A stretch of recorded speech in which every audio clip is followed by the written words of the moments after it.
What's up, guys? You got Dom here, and I'm gonna bring you my team builder for week 1 of the GPC. I'm gonna be going up against Josh of the Texas Turtwigs. His team is on the left, and my team is on the right. Sorry, I forgot which directions were which for a second. Anyway, so this is the team that I had to prep against, and I went ahead and chose what I thought was gonna be the best approach to this. Now, looking at his team is just freaking awful to look at and have to like think about how I'm gonna prep for. Defensively, he's got Togekiss, Mega Sizzler, Arcanine, Latias can even be defensive, Piloswine, and Gigalith. Like those are a lot of things that are going to be hard and to beat with the team I've been given. Or not the team I've been given, the team I drafted. A lot. If I had a bulky water type, or even just an offensive water type in general, this would be a lot easier to deal with. Just to take care of Arcanine and Piloswine, I guess, and Gigalith. Even Sizzler. I have Slowking, but Slowking is weak to Sizzler, and he's got switch-ins to Slowking, being Latias and Rizian. Now I can catch Rizian with the Psychic, but it's depending on how much bulk he's running, it's not going to really be doing that much. So I mean, I said if I had a better water type, I have a decent water type, and it just I don't know. I just don't like the matchup at all. Manaphy, I have to constantly be worrying about that thing setting up Tail Glows or Calm Minds, even if the rain. Togekiss, like literally, like Scarf Togekiss could literally flinch my entire team to death. I don't really have a good flying resist, bar I guess Rotom, but Rotom's gonna not be able to really do anything back for a while if he keeps getting hit by the air slashes. And Silking being my special wall, even if I do switch it in, like I said, he can literally just flinch me to death, especially if he has T-Wave.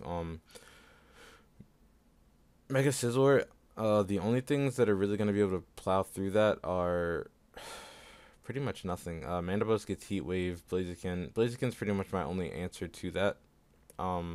Landorus being a switch in, I guess, but not really able to do anything back on a standard set. Oh, excuse me. Arcanine, again, like I don't really have much to take on a fire type besides Slowking and Latios, I guess. Piloswine is fat, like super fat with an Eviolite. Scolipede. Scolipede actually has a nice matchup as long as Sizzler, Arcanine, and Piloswine are gone, but the problem is getting rid of those because Scolipede can't do anything to Sizzler. I can't set up at all until that's gone.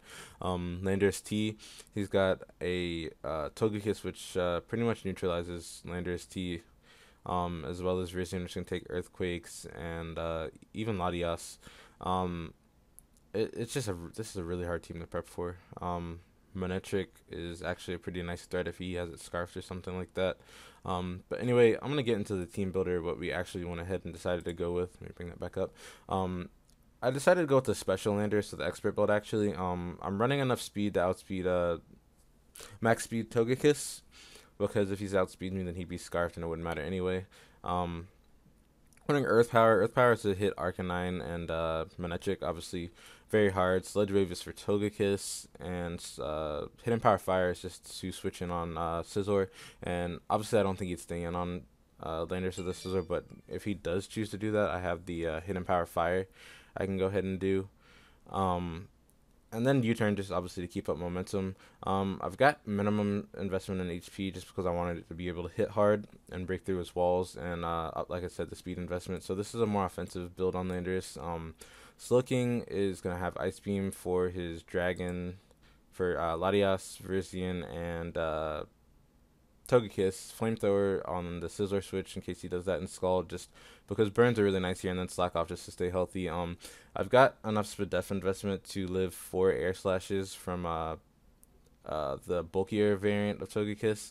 I didn't run defense investment just because I didn't want to waste the potential for it to take on his special mons, and even Manectric, I think it's a roll for a 2-hit KO.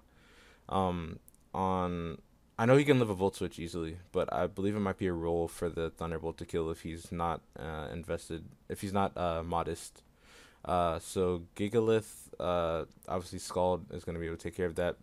This is also my Piloswine switching because unless he has knockoff, Scald is going to be able to put pressure on that. So yeah, remember, Slowking is going to definitely be important here. Obviously I just put investment into HP to keep it healthy and be able to take hits reliably. And I just put minimum special attack. I didn't really run any calcs when I did this, just because he's got so many fat mons. The things that I'm meaning to hit with this, I feel like aren't even going to be taking hits. The only thing I calced was to make sure I can take the hits. So the minimal special attack investment is just so anything he's switching in is going to take that little bit extra damage, or that little bit extra damage on Virizion with Ice Beam and Togekiss, just so it's not just sitting in front of them getting whittled. Then we ran Megaladios, and the problem with this set, which I'm really nervous about, is that we have Surf, which is the only Surf or Thunderbolt are the only reliable things to hit Scizor with, Mega Scizor, and if he's running Spadef, then it pretty much walls us. But it does handle the rest of his team really nicely. As we see, Surf can hit Piloswine. Unless he's running Max Spadef, it should be a 2-hit KO. Thunderbolt is able to hit Togekiss as well as Mega Scizor, so in case he wants to switch up his switches with Piloswine, Ice Beam would be able to hit it, but it's not really reliable in case he goes Piloswine. Thunderbolt is able to, Ice Beam is able to hit Latias, however, fairly hard. Dragon Stab might be better here, but I just feel like the 3 elemental attacks are going to be more reliable here. And obviously Thunderbolt is going to do a shoot ton of Manaphy. Manaphy, if it's Calm Mind, will be a lot of an issue for me, but just this is bulky enough to be able to take hits from most things and then roost off damage and then keep moving if they switch out, as well as be able to hit most of his team.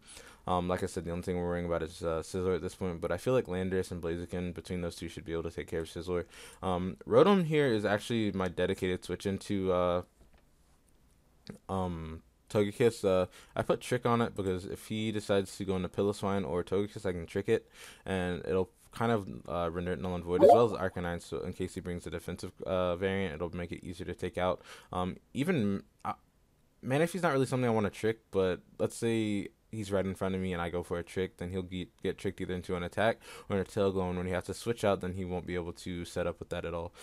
So Rotom's pretty important in this match, actually. The only problem is Piloswine. I really can't do anything to Piloswine. Even Hidden Power Fire with Thick Fat isn't going to do anything to it.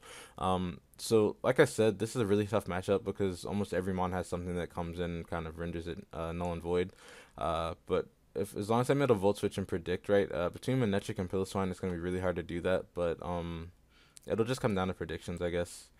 Scolipede here, originally I thought maybe Toxic Spikes, so like Hazard stacking would be a little bit better here, but I'm just looking at his team, and he has Latias and Scizor. Scizor doesn't get affected by Toxic Spikes. If he runs like a Rain Dance Manaphy, Hydration is going to render Toxic Spikes useless. Togekiss is flying, which is something I'd really like to be poisoned and take damage, but it's not going to be taking damage. And the only thing really getting affected by that are maybe Piloswine and Arcanine, and I'm not even positive he'll bring Piloswine. But I feel like he would because of Landorus, as well as getting up Roxanne. It's pretty reliable in doing that. Manectric and Gigalith are actually pretty hindered by that, though. But I just feel like having a late game offensive cleaner might be better here, because if I'm able to get rid of Scizor and Piloswine, like I said, as well as Arcanine, I'm going to be able to do a lot of damage to his team very fast. And the reason I ran max HP and max attack is because I don't really need any speed investment, because I have Protect and I'll be faster than everything, and if they're Scarfed, then they're going to outspeed me anyway, I guess.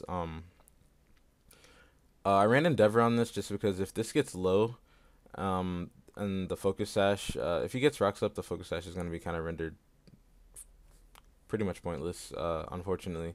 But if he gets me low, let's say he brings in Arcanine or something to take a hit, or Scizor, then I can Endeavor him on the switch, and then that's a lot easier to deal with a wall after it's been weakened like that.